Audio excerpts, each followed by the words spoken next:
A video YouTube channel I have, you know. You speak English a little bit, yeah? Little bit. Little bit, okay. French, you speak? French, petit peu. Arabic. Arabic. Okay. Działamy.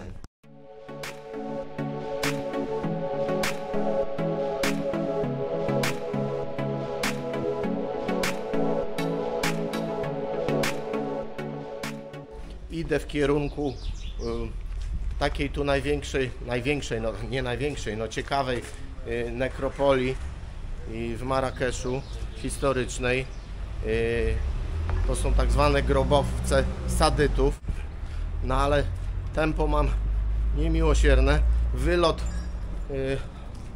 po godzinie 15, także mam jeszcze trochę czasu, żeby trochę tutaj połazić, poszwendać się, jeszcze coś tam kupić, coś zjeść, wydać ostatnie dirhamy, które mam, bo nie ma sensu ich wieźć do wieźć do Niemiec czy do Polski. Ale najciekawsze w tym wszystkim jest to, a jakbym tędy poszedł, to gdzie bym doszedł? Każą mi skręcać, nie wiem. Zawsze łażę tam. Idę tu, w jakieś podwórko. Najciekawsze jest to, że samolot mam do Kolonii, w której będę o 20:30. Stamtąd muszę się jakoś dostać do siebie na chatę, tam gdzie mieszkam. I mam tylko dzień przerwy, bo właśnie dostałem rano informację, że przenoszę się, przemeldowuję, zmieniam miejsce pracy i w niedzielę rano jadę do Berlina. Kurczę, tu takie fajne, klimatyczne uliczki. Zrobię parę chyba zdjęć.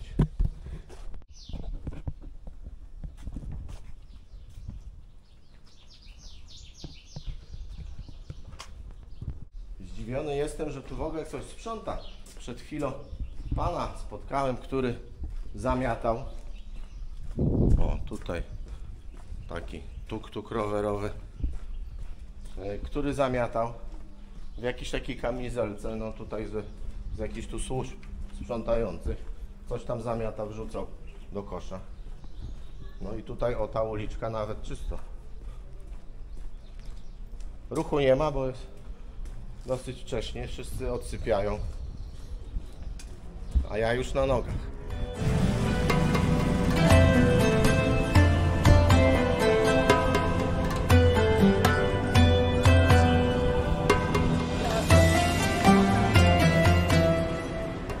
Próbuję ogarnąć jakieś śniadanie, ale muszę się dopytać, bo tu po francusku, tu chyba są śniadania ceny od 35 dirhamów. To jakieś marokańskie za 60. Śniadanie można zjeść od 35 dirhamów tu do 80. Ja zamówiłem takie za 60. W stylu perskim, w stylu marokańskim, tu w stylu jakimś, tu hiszpańskim, amerykańskim. Ja oczywiście wybrałem wersję marokańską. No i tak to wygląda przyzwoicie za 60 dirhamów. No, nawet nie widziałem, bo soczek też jest wliczony w cenie. Oprócz tego dostanę jeszcze herbatę miętową. Tu jakaś zupka, tu trochę sałatki, 2 jajka, tu jakaś wędlina, którą pewnie sobie odpuszczę, kawałki chleba. Także wygląda to przyzwoicie. W tej cenie spoko, jem. Pan tu doniósł mi jeszcze na deser jakieś takie słodkie bułeczki. Także śniadanie na wypasie, naprawdę. Sporo tego jest. Najem się, zapcham. Gniazdo bocianów. Tutaj na murze otaczającym jeden z pałaców Badi, no, do którego nie wchodziłem, odpuściłem sobie. Jestem tu w okolicach. No, kręcę się trochę w kółko, robię kilometry. Tu jeszcze pamiątki, muszę kupić coś dla siebie. Kupiłem sobie taki tutaj najładniejszy talerzyk. Cena wyjściowa 120 dirhamów. Wytargowałem na 100, dlatego że on jest z metalu, także jest sporo droższy. No ale tutaj no, są te wszystkie takie miejsca pokazane, w których nie byłem. To jest Rabat, Agadir.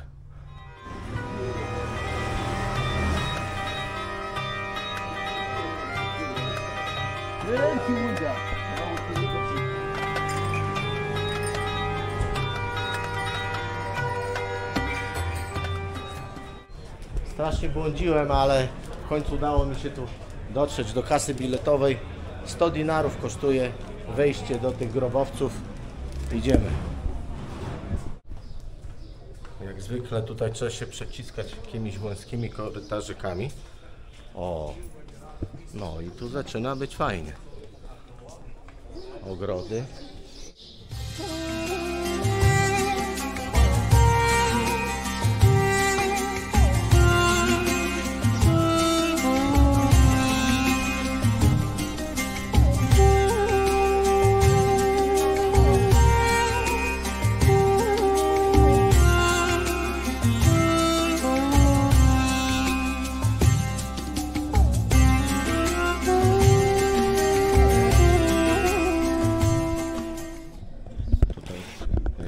Najciekawsza komnata, najciekawszy grobowiec.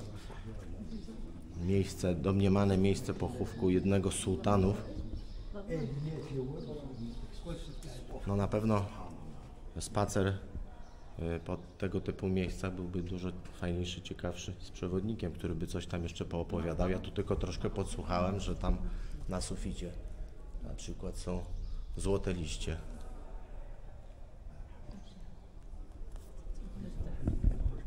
No to wygląda najciekawiej.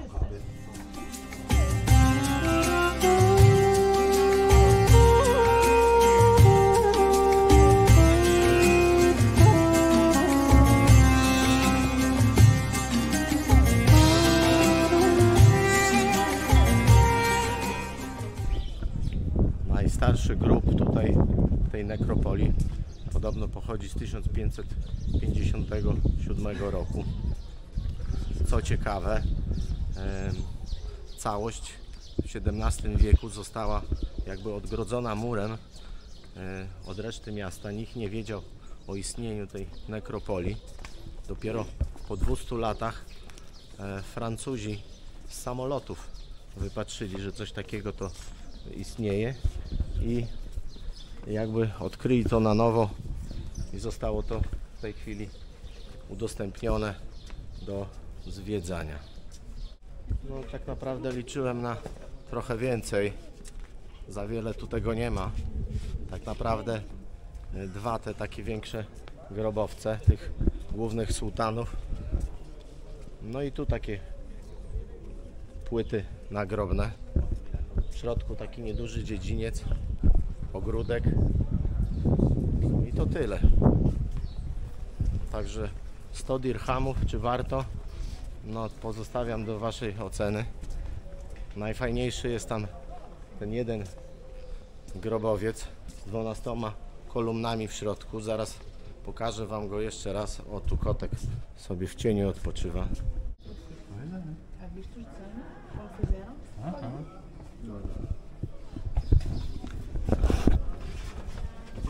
No dobra, to zdecydowanie najciekawszy grobowiec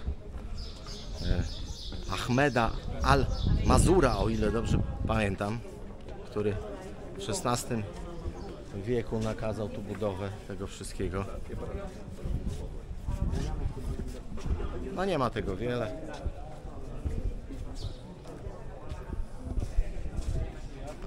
Spadam, idę dalej.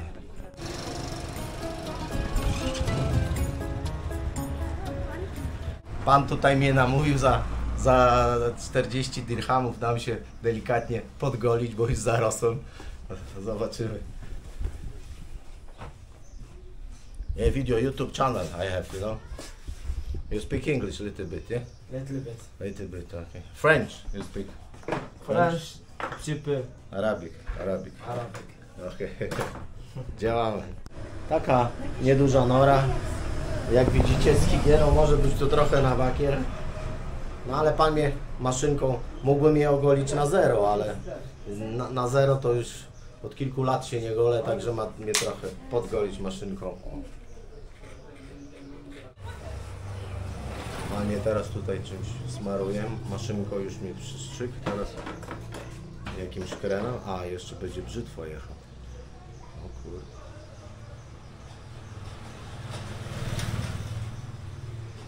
Ta przyjemność 40 dirhamów, chciał 50, targowałem na 40, co i tak nie wiem, czy nie z ceną wygórowano.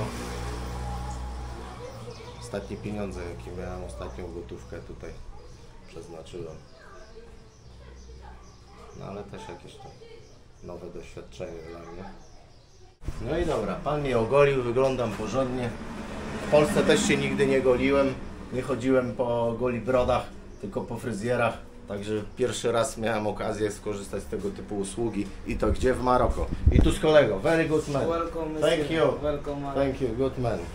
Ciao, bye.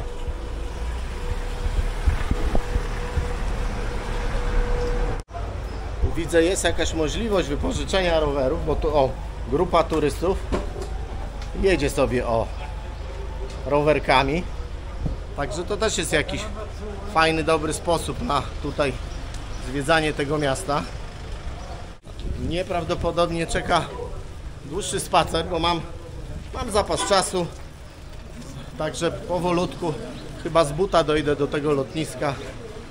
Mam tam coś kawałek ponad 4 km.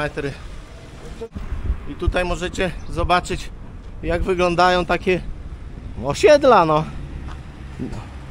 mieszkaniowe w Marrakeszu. Tam takie budyneczki po jednej, po drugiej stronie. Tu to samo. Przy drodze oczywiście palmy. Idę w kierunku lotniska, ale nie wiem, czy to jest dobry pomysł, bo jednak za gorąco tu smali, a na tym betonie tu jest trochę tragedia. Temperatura, sprawdzałem, 28 stopni, czyli teoretycznie względnie. No ale teraz tak cisnąć tu 5 kilosów z buta to jest tak słabo. Tutaj za bramą jeden z ogrodów Zenboa. Tam jakiś plac zabaw, ale zero żywego ducha, nie ma ludzi.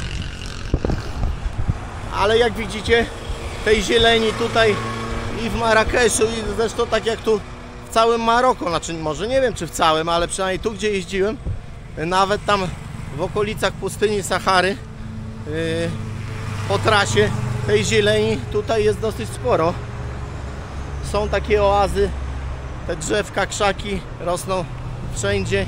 Nie jest to taki całkiem monotonny krajobraz. Powoli żegnam się z Marrakeszem, żegnam się z Maroko. Jestem tu na ostatniej prostej. Tydzień w Maroko, no to jest zdecydowanie za krótko, żeby skorzystać i zobaczyć tutaj wszystkie te najciekawsze zakątki tego w sumie dosyć dużego obszarowo kraju. Ale ja i tak jestem mega zadowolony, bo mój pobyt tutaj, zresztą jak każdy inny w każdym innym państwie, był mega intensywny. Przemieszczałem się trochę i po prostu zobaczyłem tyle, na ile byłem w stanie logistycznie to sobie rozłożyć, zorganizować. Jestem i tak mega zadowolony. Może jeszcze kiedyś będzie okazja tutaj przyjechać, no bo są miejsca, które ominąłem, do których należy na pewno Agadir, czyli tam takie miasto bardziej chyba taki kurort turystyczne, co w sumie aż tak mnie nie interesuje. To jest bardziej tu na południu Maroka. No i bardziej na północ wysunięte miasta, czyli stolica Rabat, w której też nie byłem. No i Efes. Podobno Efes jest bardzo fajny, stare miasto. No niestety z powodów logistycznych i czasowych nie udało mi się tam dojechać. Także no, ale tak jak jeszcze raz mówię, jestem mega zadowolony. Bardzo żałuję, że zgubiłem kartę pamięci. No i nie wszystkim tym, co widziałem, nie wszystkimi tymi miejscami, w których byłem, będę mógł się z Wami podzielić. Zostały one u mnie tutaj w mojej głowie, w mojej pamięci i karta gdzieś tam została przysypana przez piaski Sahary. Dziękuję Wam, mam nadzieję, że dzięki tym moim filmom zachęcę Was tutaj do tego, żeby przyjechać do Maroka. No jeśli ktoś z Was podróżował już po krajach arabskich, to mniej więcej wie, z czym może mieć do czynienia. Także no pełno tutaj jest kontrastów. Obok maksymalnej biedy no też jest i bogactwo. No i wiadomo, te ich zwyczaje. No ja akurat się wbiłem w ten okres taki tutaj świąteczny. No to co oglądaliście, o czym opowiadałem, palenie głów kozich i baranich w miastach, na ulicach. No nie rozumiem tego, nigdy tego nie zrozumiem, nie akceptuję, nie podoba mi się to. Tam już widać samolot, do lotniska coraz bliżej, ruch tutaj spory, taksóweczki, lodzie, dacie, skutery, mężczyźni, kobiety cisną na tych skuterkach. Idą w stronę lotniska, no co jakiś czas można napotkać tego typu skwerki. Tutaj akurat fajnie, chłodniej, bo jest fontanna, ławeczki, trochę cienia pod drzewkami. Samochodów, jak widzicie, masa, korki. Co chwila mnie tu zaczepiają i kierowcy, i nawet na motorze mnie pan zaczepił. Oferują podwózkę w stronę dworca, no ale co ja mogę, jak ja nawet nie mam jednego dinara przy sobie, nie mam nic. Tam widzę, jest jakiś sklepik, jakiś jadłodajnia. Zajrzę, zobaczę, czy da rady kartą płacić.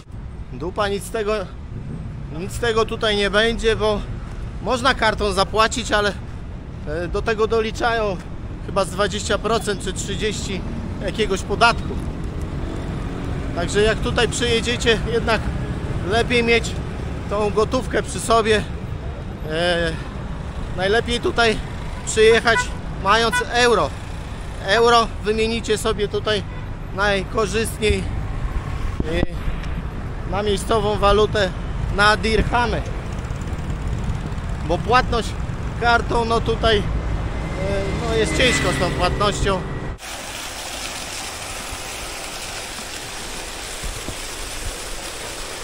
Budynek lotniska w Marrakeszu prezentuje się dosyć efektownie, architektonicznie, nie fajnie.